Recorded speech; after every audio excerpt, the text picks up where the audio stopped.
This episode is sponsored by JDAQA Software Testing, your scalable solution for manual, automated, security, and performance testing. Check us out at jdaqa.com. And with that, let's get on with the show.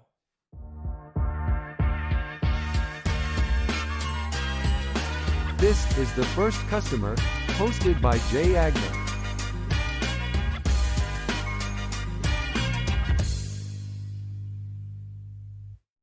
Hi, everyone. Welcome to the First Customer Podcast. My name is Jay Agnew. Today, I'm lucky enough to be joined by Victoria Pelletier, a C-suite executive, former IBM, former Accenture executive, rap sheet a mile long. We were just talking before the show. Hello, Victoria. How are you? Hello, I'm very good. Thanks, Jay. So, you're the founder of Unstoppable You, you're the board director of a bunch of stuff. I was going through your list of awards and I was going to read them, but we don't have time to read them all. Let's go with the most recent ones. 2023 Women of Influence by South Florida Business Journal. 2022 Top 30 Most Influential Business Leaders in Tech. 2022 Influential Entrepreneur of the Year by World. I mean, I can't even get through them all phonetically to get to the end, but I'm very, very lucky to have you on the show today. So thank you for joining me. So tell me a little bit about where you came from. You're from Canada originally. I know that you're down in Florida now, but tell me where you came from and what impact that had on your entrepreneurial journey. So I will try and keep it tight. As you said, I feel like I'm really, really old when I think of all that I've done. I describe myself career-long B2B professional services executive who's always had multiple side hustles. One of which for me is as a professional speaker. I've been speaking for 20 years, the last 10 of which professionally. An author, mom, wife, fitness fanatic, foodie, wine lover. That's, sort of me broadly in some of the passions and interests. And I tell people my why and what's caused me to be so driven to become an executive at 24 and sort of stay in that space ever since is coming from very difficult early years, extreme adversity of being abused by my drug addicted teenage mother, adopted fortunately out of that situation. But that's where what fueled me to be better, I say, than my biology or circumstance. I love that. What was your first side hustle? What was the first one you kicked off? Well, first one, I always had multiple jobs. Like I started working at 11 and I've always had many, but my own that I created was a Bath and Body Works type company 20 years ago. You can't make a single bar of soap. So what happened is I was fooling around and making a bunch and trying different fragrances and things like that and had a ton. You make a loaf of soap and you've got 10 or 12 bars of soap and creams and this. And I packaged it up, all the extras for Christmas presents. And they were so wildly popular, turned it into a business. So that was the first kind of entrepreneurial venture I had. Although I've also been pretty involved in real estate. I bought my first house at 19. So that would probably be another. Do they call it a loaf of soap? Is that what it's called? When you're making it, yes, it's actually in a box. And yes, so it looks like a loaf of bread. Loaf of soap. Slice it. Wow. That may be the number one thing I take away from today. So that's a great little nugget. Everything I read about you, obviously we talked about it a little bit already, overcoming adversity. How has that trait kind of shaped you even after you got to the executive world? I know that drove you to get there, but what did that do for you in your career? How did that keep you moving? And how did that kind of, can you give us a specific example of how that played a crucial role in continuing up that corporate ladder that you climbed? Yeah, I have two things I sign off most of my social media posts with. One is unstoppable and the other one is no excuses. And so those early years created that philosophy of the way in which I lead life and live. And so that was that no one was ever going to tell me how far or wide I could go.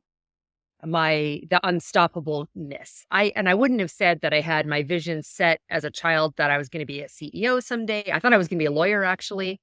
And I just remember my mom saying to me, Tori, you need to do better than us. And that's because my adoptive parents, my dad was a janitor, my mom secretary. So they just wanted me to do better vocationally, education wise. And so I was determined that I was, again, going to be better than biology or that circumstance. So, the socioeconomic position I was raised in. And so that was why I started working at 11. I never had to worry about clothes or food, but they certainly weren't, extravagant. We never went on a vacation. I didn't get to go on school field trips.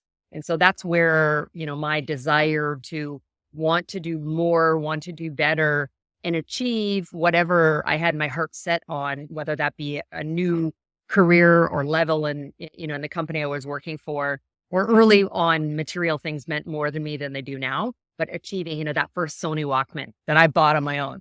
That ages me, I know, but I was just talking about that. It doesn't, because last episode, well, it does, but I was talking about last episode, the little shock protection button you had to push on. I was trying to explain that to my kids, like, to make the CD not skip. And they were like, "What's a CD?" And I'm like, "Well, so yeah. So no, you didn't date yourself too far. So tell me about Unstoppable You, and tell me, who was your first customer? How did that work? I believe that that's based off the public speaking, right? yeah, Uh, and the book. I mean, I Unstoppable You was the US corporation. It was under a different name when it was in Canada. So I'm a Canadian citizen, but I've lived and worked in the US on and off for 20 years. I joke, I just keep getting further and further south, from Toronto to New York to now Miami Beach, Florida. And so Unstoppable You was the new corporation I founded here. As I said, that's kind of my life philosophy and mantra. I co-authored a book called Unstoppable as well. And that is my public speaking business and some consulting that I do, very limited basis. It's almost by referral to me only, to do either personal brand coaching or executive coaching. that's a perfect segue. As a mentor and very influential leader, how do you tell people to work on their personal brand? I'm not asking for your secret sauce. They can sign up or send you a question about that. But what, for people who are out there trying to build, that's the number one thing. I still work on it every day of my life. Is, how would you tell somebody that's an up and coming entrepreneur, or even a business owner that has clients already, like, how do they go out and start to build that personal brand to really accelerate their business? It's critically important in business and in life, right? Think about your personal brand being, what people say about you when you're not in the room. It's born out of reputation and experience. And so I will give your audience the secret sauce, the 4 things I say that are really important to develop. The first is, in building your brand, most people think about only this first piece, which is your subject matter expertise, your job function, or, the industry that you work in. That's just one. The next part is, what are you passionate about? What makes you the whole you? So the other interests. So for me, that could be things like, I'm like maniacally focused on the right kind of human-centered leadership, and I'm building great culture around diversity and inclusion. And I've got all these other, passions and advocacy work that I do. So that rounds out me. The next piece is, what makes you different? So if your, listeners have a business for which you have 5 competitors, most immediately that they will go to, what makes you different, your business and you as an individual? Because people do business with people they like, they trust, and they want to do business with. What makes you different? And then the fourth is, what do you want to be known for? So for me as a business leader, been a part of 18 mergers and acquisitions. I've made the companies I've worked for millions and millions of dollars, saved them tons of dollars, gone through transformation. That's not going to be on the proverbial tombstone. I want to be known for some of what I said in number 2, my passions, my interests. I want to leave this world a better place, the communities and those that I serve. So you need to craft a brand that is a combination of all 4 of those things, and then figure out, how do you go out in the world with that? Tell me a little bit more about your side hustles. What, I'm curious. You do all these very impressive things, worked at a lot of places that everybody knows. What were you doing on the side? And maybe not multiple jobs, but what were some of the things you spun up as actual businesses, beyond the loaf of soap that you were cutting up as a teenager or a young 20s? So yes, the Bath and Body Works company was one, and it got too large for me to maintain it, even with the support that I had. So I sold that business. Real estate has been another. So, buying and selling real estate and renovating homes, to the coaching business that I've done. I seem to have always, done that. Public speaking. I bought a data and analytics company many years ago now, and that just came about as a fluke. I was looking to make an investment in a health and wellness related business, because that's a passion of mine, and it happens to be the business that my husband knows. And so I was looking at it for that, and I stumbled. I used to coach. This will talk to my Canadian roots, that I play hockey and coached hockey. I was coaching my younger one's hockey team, and one of the other mums, we were talking after the girls were getting dressed after the game, and she said she had these businesses. We connected. There was something about it. She was looking to sell the one business. So instead of what I thought was going to be a health and wellness related business, I ended up buying a technology company that I ended up running for a year. I had no intention to. It was just going to be an investment. So for me, it's about being intentional in some aspects around my side hustles and aligned to the things that I have expertise in. And others, like this data and analytics company, was one that somewhat fell into my lap, but I also saw great potential in terms of where I could take it. The world is completely inundated with business coaches. There's business coaches for business coaches for business coaches. How do you stand out in that field that's very, very oversaturated? It is. And actually, I've had to have this very conversation with more of an executive coach that worked with me around personal branding because there's everyone and their dog thinks that they can do it. And so I very much believe that, you need to have expertise to be able to be coaching others in that space. And I get the flip side of that coin of where you think of sports teams where the coaches don't necessarily need to be the athlete to be effective in coaching. So I do recognize that. But for a lot of the business coaches, I would want someone who's got that expertise. And they need to be, when we talk about branding, very clear in articulating that first part of their brand around the expertise they have to bring to the table, but also what's going to make them different. So for me, when I do executive coaching, before I would ever take someone on, I need to be really clear with them of my style. And that is one of being radically candid. And so there's a book by Kim Scott, Radical Candor, that talks about being direct and transparent with providing feedback that could hurt, it could sting a little bit, but doing it from a place of care and compassion. And so I'm going to do that to drive accountability and get people to a different place. So a business coach would need to not only be really clear in articulating their value, but how are they going to work and operate? If you're just going to be an accountability coach and, check on their calendar and follow up on, like, that's something very different. You could probably go get a personal trainer to, double team and help with that as well. Right. Talk to me about your big DEI advocate. How can entrepreneurs kind of integrate those principles into their business from the start so that it becomes kind of a pillar of the business that they create instead of this kind of tacked on thing that they are a lot of the times these days? How do you even get in the mindset of kind of even what that means in a modern sense? I'm not going to ask you what is DEI, but how do you articulate that in a business in 2023 in a way that is genuine and not just checking the box to say, you hire, such and such type of person? Like, how do you incorporate that into a business? It's, the phrase I use is about being strategically intentional. And a lot of that comes with awareness and education and understanding. So and that awareness and understanding is recognize that diversity, first of all, comes in a multitude of forms. And I think people are myopically focused on just a couple of those. And so then the other piece of that is, and from a business standpoint, is the I in all of that, inclusion. So the way in which we can all be intentional, and for, maybe a number of your listeners have, smaller businesses with maybe only 10 employees, and it's going to be hard to be reflective of the kind of diversity of the communities we live in when you have something like that, but rather than focus on creating an environment for your employees where they feel like they can show up and be their whole selves and not worry that they have to hide any part of that. So we often hear DEIB now, and the B being belonging. So that's really just around that inclusive, creating this culture where they feel like they can belong, they can show up and be their whole selves.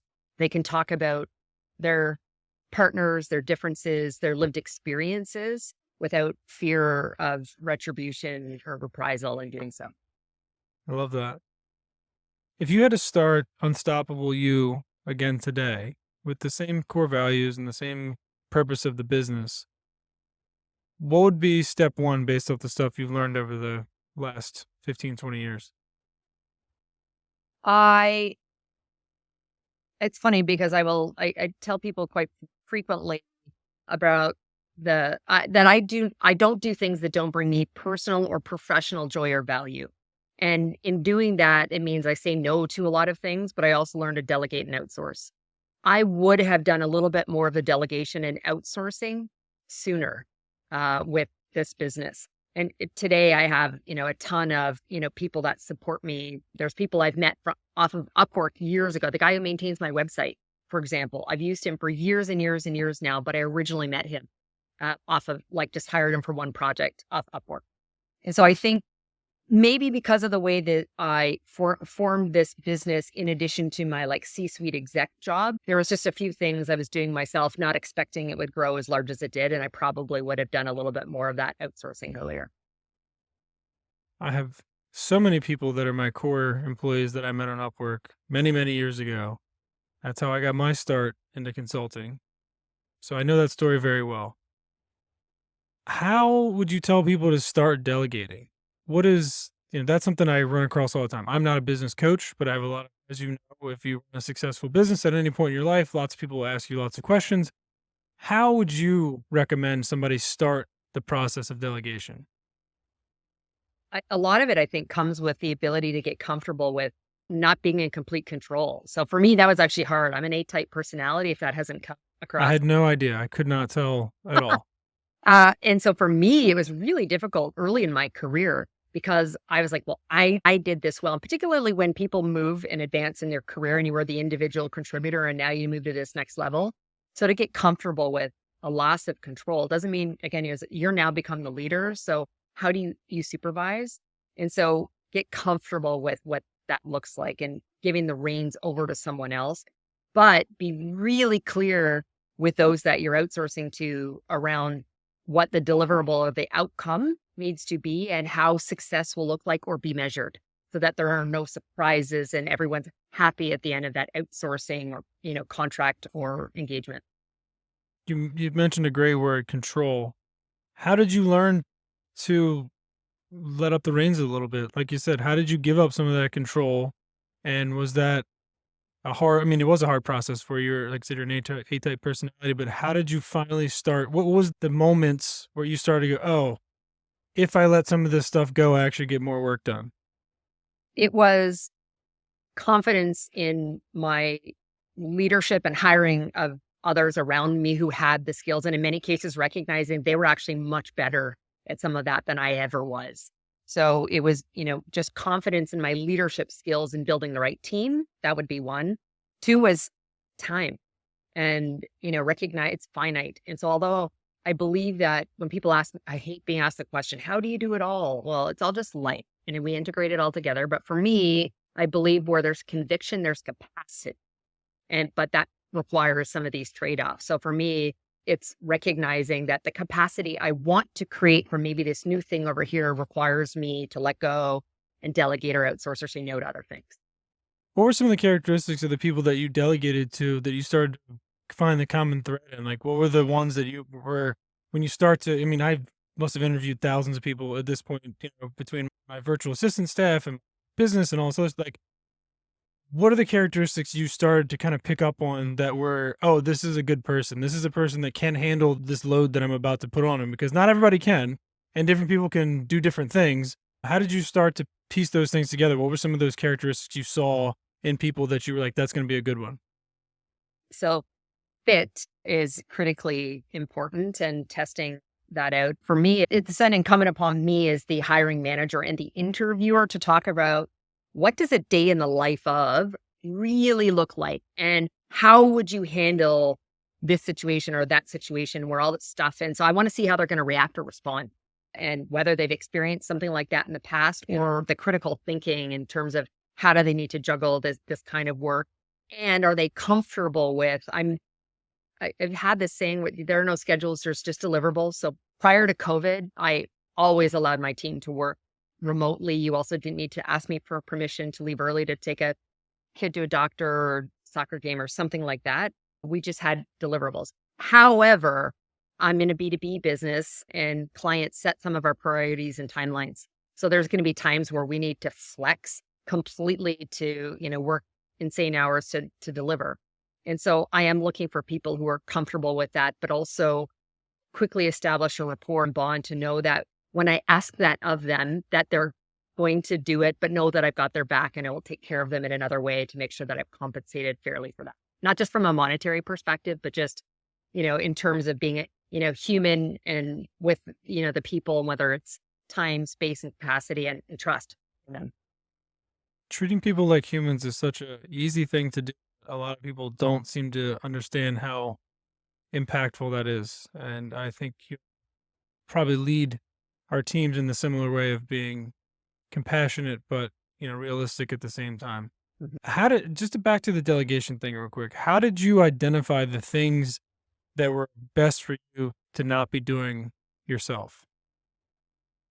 Well, was I hiring? So for me, it was as I progressed to to new levels, being really clear around how success in my new role was going to be measured, and therefore where am I spending my time in terms of the value to the business and team holistically, and therefore as I looked at the team structure and dynamics and role profiles for others to live fully towards that, and so not dipping my hand into someone else's role.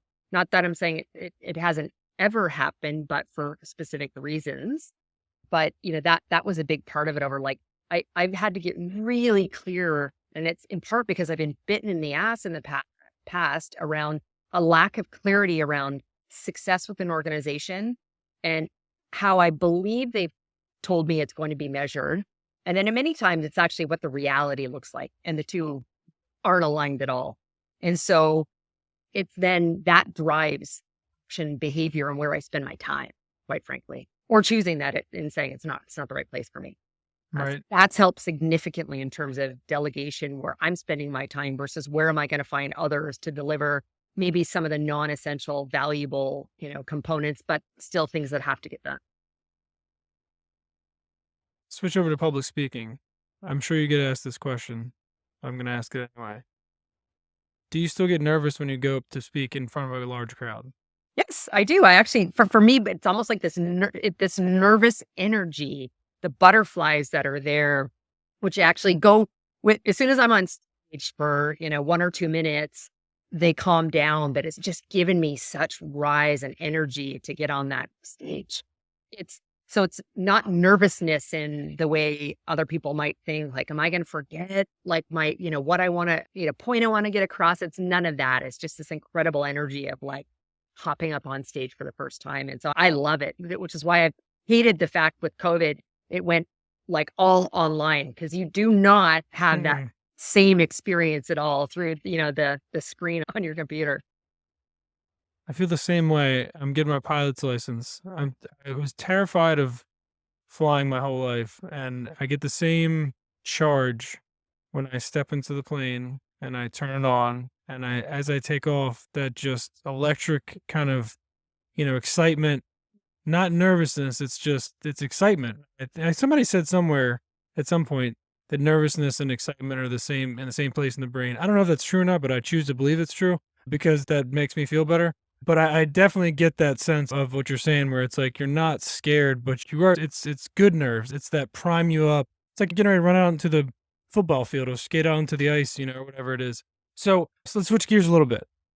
Give me 3 things that you do health wise, mentally, emotionally, physically, whatever it is, to kind of keep yourself tuned up at a high level since you got so much stuff going on. How do you stay physically, mentally, and emotionally kind of tuned in?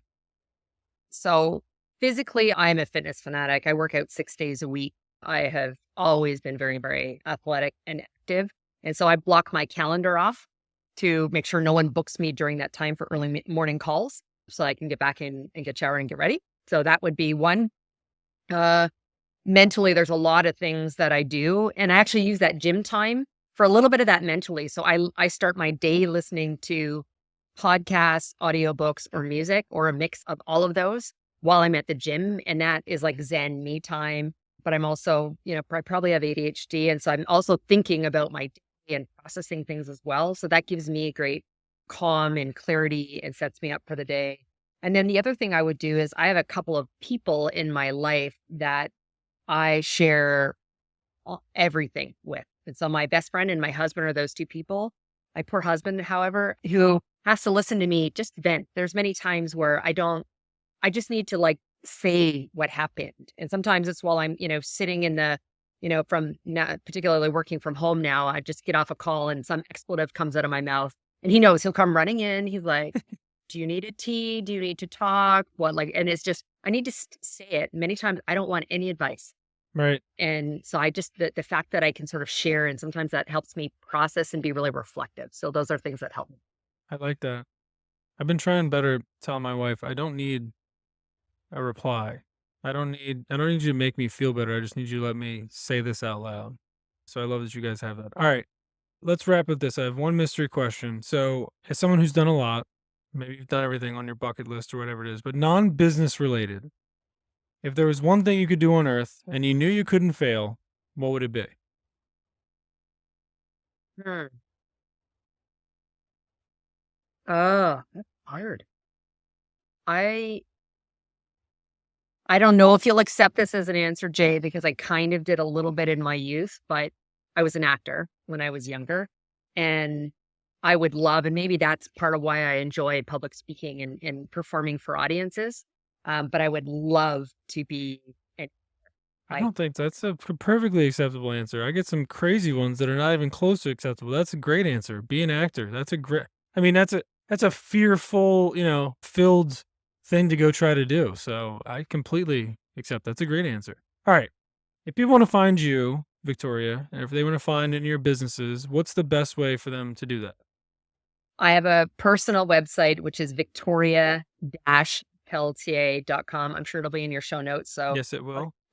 and from there, they can link out with me to all of the other social platforms of LinkedIn, Facebook, Instagram. Unfortunately, not the ones my youngest tells me I'm really old because I'm not yet really on Snapchat or TikTok. Yeah, But TikTok and me either. My kids tell me the same thing. I'm like, I don't even know how to TikTok, man. Like, do I have to dance to be on it? I'm not a big way. I was on your website earlier. Great website, by the way. People should check it out. Well, you're fantastic. And I really appreciate your time. I hope somebody picks up some tips from this because you dropped a lot of free knowledge, even though you do this professionally. So thank you for sharing all this great stuff with us today. And you have a great rest of your afternoon. We'll talk soon, okay? thanks, Jay. Thanks, Victoria. See ya.